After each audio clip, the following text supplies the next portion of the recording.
Pourquoi un pays longtemps considéré comme discret est-il soudain devenu l'un des points les plus surveillés de toute l'Afrique du Nord et du Sahel? Pourquoi les capitales européennes, les analystes stratégiques et même les grandes puissances regardent-elles aujourd'hui vers Nouakchott avec une attention nouvelle? Et surtout, pourquoi derrière cette montée en puissance de la Mauritanie apparaît en filigrane une autre réalité, le rôle central que continue de jouer l'Algérie dans l'équilibre régional? En ce début d'année 2026, beaucoup continuent encore de voir la Mauritanie comme un État calme, presque éloigné des grandes rivalités internationales. Pourtant, la situation a profondément évolué.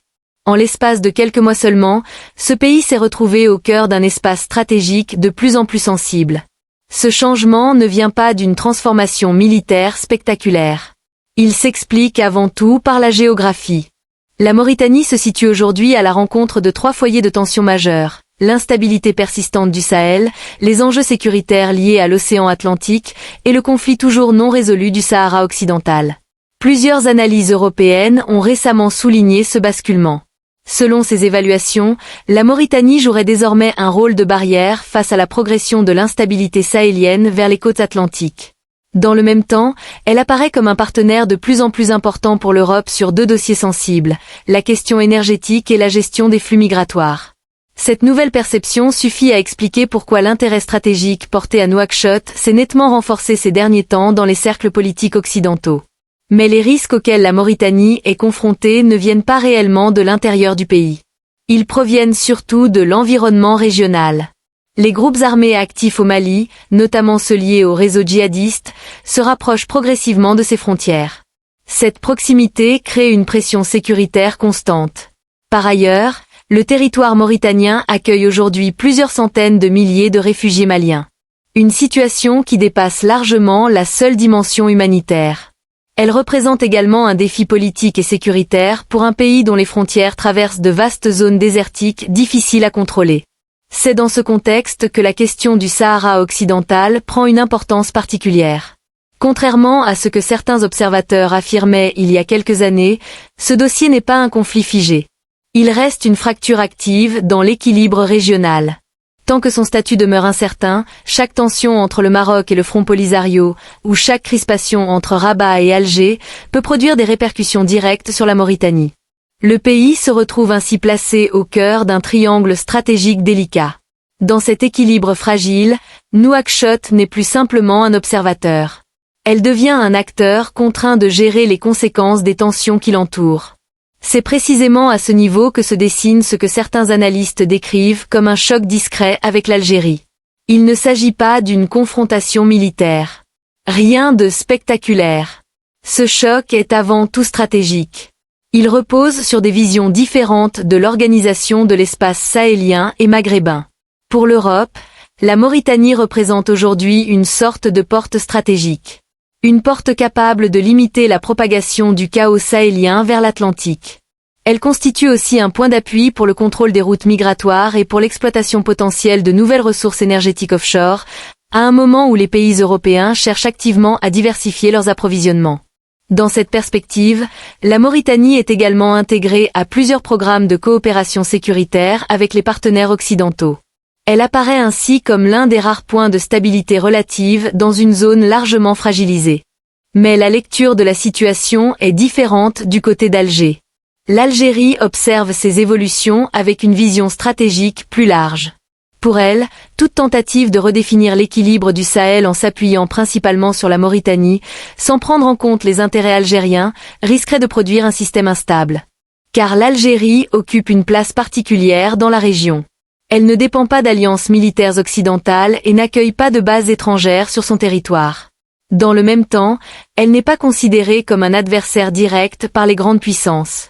Sa position repose sur une forme d'autonomie stratégique qui lui permet de conserver une marge de manœuvre importante. Du point de vue américain, cette posture est souvent perçue comme une forme de distance maîtrisée. L'Algérie n'est ni un allié formel comparable à certains partenaires régionaux, ni un acteur hostile.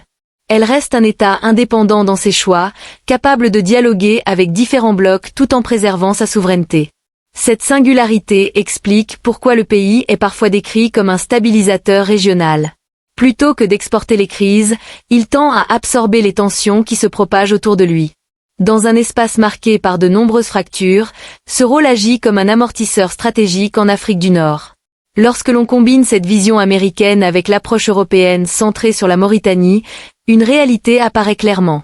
Les puissances occidentales souhaitent consolider la stabilité de Nouakchott pour contenir l'instabilité sahélienne. Mais elles savent également que l'équilibre durable de la Méditerranée occidentale et du Maghreb ne peut être construit en contournant l'Algérie ou en l'ignorant. Dans cette configuration, l'Algérie n'est pas seulement un voisin influent de la Mauritanie. Elle représente un centre de gravité régional dont le poids structure l'ensemble de l'espace stratégique. C'est pour cette raison que les grandes puissances ne peuvent ni intégrer totalement l'Algérie dans leurs architectures sécuritaires, ni l'écarter lorsqu'elles redessinent leur stratégie dans la région. L'enjeu dépasse désormais les frontières nationales. Il concerne les routes commerciales, les réseaux énergétiques, les corridors sécuritaires et les influences politiques qui façonneront l'avenir du Maghreb et du Sahel. Si la Mauritanie devient progressivement un point de passage privilégié pour les initiatives européennes vers le Sahel, l'Algérie reste le facteur qui définit les limites de cet équilibre. Imaginer Nouakchott comme un véritable contrepoids stratégique à Alger serait probablement une lecture trop simplifiée de la réalité régionale. La Mauritanie gagne en importance, certes, mais cette importance tient aussi au fait qu'elle se situe aux portes d'un espace stratégique largement influencé par l'Algérie. Dans cette dynamique, Alger n'a pas besoin d'une présence médiatique permanente pour affirmer son poids. Sa simple position dans l'équation régionale suffit souvent à rappeler son influence, même lorsque certains acteurs tentent d'élaborer des stratégies sans la placer au centre du débat. Pendant que l'attention internationale se concentre sur les crises visibles, d'autres mouvements se produisent en arrière-plan. Accords sécuritaires, coopération militaire, investissements européens, pression migratoire et stratégies énergétiques redessinent progressivement l'équilibre du Maghreb et du Sahel. Face à ces évolutions, l'Algérie continue de défendre une ligne fondée sur la souveraineté et l'indépendance stratégique. Derrière une apparente stabilité, la région connaît en réalité une profonde recomposition des rapports de force. La question centrale ne se limite plus seulement au Sahara occidental, au Mali ou aux routes migratoires atlantiques. Elle concerne la capacité à structurer l'ensemble de cet espace géopolitique. D'un côté, l'Europe cherche à consolider un axe passant par Nouakchott pour sécuriser le Sahel et protéger ses intérêts énergétiques et migratoires. De l'autre, l'équilibre régional reste largement influencé par la présence algérienne, qui demeure l'un des piliers historiques de la stabilité nord-africaine. Ce que nous observons aujourd'hui ressemble donc à une tentative de transformer la Mauritanie en plateforme stratégique pour certaines initiatives occidentales. Mais face à cette évolution, la position de l'Algérie rappelle une chose essentielle. Dans un système géopolitique, le point opérationnel n'est pas toujours le véritable centre de gravité. La Mauritanie gagne en importance parce que la région autour d'elle traverse une période de forte turbulence.